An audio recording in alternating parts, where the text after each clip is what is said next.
அனைவருக்கும் வணக்கம். நாம் இப்போ பாக்கியலட்சுமி சீரியலில் என்னெல்லாம் சுவாரஸ்யமான விஷயங்கள் நடக்குதுன்னு பார்க்கலாம் வாங்க. நம்ம கதர் ராஜு 2 பேரும் ஒருத்தர் புரிஞ்சுக்கணும். அதே சமயத்தில் அவங்க 2 குடும்பத்துக்கு உள்ள இடையில் வரக்கூடிய பிரச்சனை எல்லாம் சமாதானப்படுத்தி 2 குடும்பம் ஒன்று சேரணும் அப்படின்னு நீங்கள் நினச்சிங்கன்னா இந்த வீடியோக்கு ஒரு லைக் போடுங்க. ஒரு பக்கம் கோமதி வீட்டுக்கு வந்து எதுவுமே தெரியாத போல் இருக்கிற அந்த மாதிரி ஒரு சூழலில் நம்ம பாண்டியன் வீட்டுக்கு வந்து எங்கே போயிட்டா இந்த கதிர் பையன் இன்னுமே வரல, மதுருக்கு போயிருக்கான், காலேஜுக்கு போயிருக்கான், அது இதுன்னு சொல்லிக்கிட்டு இருக்கீங்க, ஆனால் அவனை இன்னுமே காணுமே அப்படின்னு சொல்லிட்டு அவர் ஒரு பக்கம் ரொம்ப கோவத்தோட கத்திக்கிட்டு இருக்காங்க. என்ன சொல்லி சமாளிக்கிறதுன்னு தெரியாமல் நம்ம மீனாவும் கோமதி டைவர்ட் பண்ணிக்கிட்டு இருக்கிற அந்த டைமில் வீட்டுக்கு வெளியில் ஒரு கார் வருது. கார் வரதை பார்த்ததுமே 2 குடும்பத்துலேயும் ரொம்ப ஷாக் ஆகி போயிடறாங்க. ஒரு பக்கம் நம்ம முத்து ஃபேமிலியிலேருந்து எல்லாரும் வெளியே வந்து நிற்கிறாங்க. இன்னொரு பக்கம் நம்ம பாண்டியன், கோமதி, மீனானு எல்லாரும் வெளியே நிற்கிறாங்க. வந்திருக்கிறது கதிர் தான் அப்படிங்கிற விஷயம் இவங்க எல்லாருக்கும் தெரிஞ்சிருந்தாலும் பாதி பேருக்கு தெரியாமல் இருக்குது. இந்த விஷயத்த எப்படியே கையாள போகிறதுன்னு தெரியாமல் நம்ம கோமதி ஒரு பக்கம் தவிச்சு போய் நிற்க கரெக்டாக அந்த டைமில் நம்ம ராஜி பாக்கியா கார்லேருந்து கீழே இறங்குறாங்க.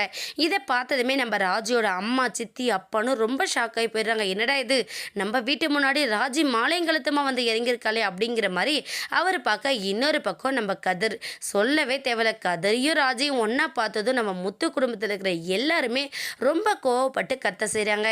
என்ன தைரியம் தான் இந்த வீட்டு கதையெல்லாம் கேட்டு கேட்டு வளர்ந்த நீ கடைசியில் அவங்க ஒன்றும் இல்லாத வீட்டு பையனை கல்யாணம் பண்ணிட்டு நம்ம வீட்டு முன்னாடி வந்து நின்றுப்பா அப்படின்னு சொல்லிட்டு நம்ம முத்து ஒரு பக்கம் கத்துறாங்க.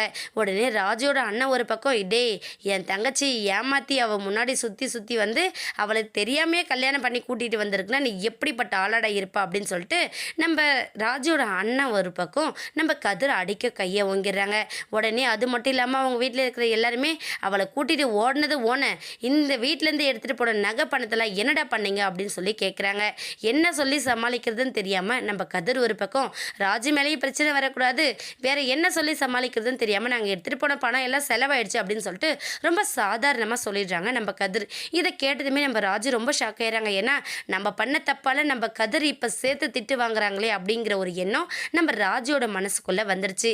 இருந்தாலும் வேற வழி இல்லை. நம்ம ராஜோட அண்ணன் வந்து இவங்க 2 பேரையும் அடிச்சு நான் பிரிக்காமல் விட மாட்டோம் அப்படிங்கிற மாதிரி ரொம்ப கோவத்தோட வர அடிக்க கையை வாங்கிறாங்க. உடனே நம்ம பாக்கியா அதை தடுத்துடுறாங்க. தடுத்தது மட்டும் இல்லாமல் தேவையில்லாமல் பிரச்சனை பண்ணாதீங்க அப்படின்னு சொல்லிட்டு நம்ம பாக்கியா இந்த பிரச்சனைக்குள்ளே இன்வால்வ் ஆகுறாங்க. என்னாக போகுதுன்னு வெயிட் பண்ணி பார்க்கலாம். இந்த வீடியோ உங்களுக்கு பிடிச்சிருந்தா மறக்காமல் நம்ம சேனலை சப்ஸ்கிரைப் பண்ணுங்கள். தேங்க்யூ.